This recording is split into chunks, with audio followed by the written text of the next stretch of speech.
घोटकी भरिसां कचोबिंडी थाणे 2 जी हद में पुलिस ऐं धाड़ेलनि विच में मुक़ाबिलो थी पियो।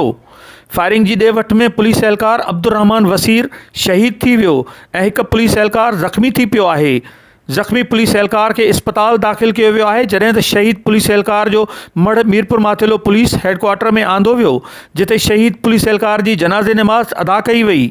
जनाज़े नमाज़ में DIG सक्कर फिदा हुसैन मस्तोई, SSP घोटकी उमर तुफ़ैल समेत पुलिस के जवाननि तोड़े शहरनि वॾे अंग में पिणु शिरकत कई।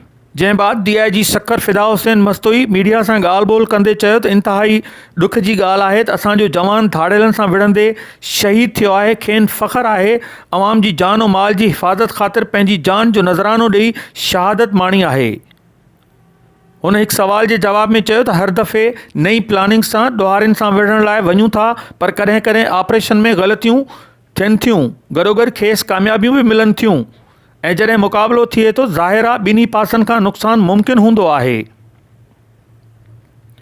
संदन चवणु हो त ॾोहारियुनि ख़िलाफ़ हर ज़िले में ऑपरेशन जारी रहंदो ऐं पहिरियों बि असांजे जवाननि जा हौसला बुलंद रहिया आहिनि ऐं जेके बि शहादतूं थियूं आहिनि तॾहिं बि असांजे जवाननि वॾे जज़्बे सां ॾोहारियुनि सां मुक़ाबिलो कयो आहे।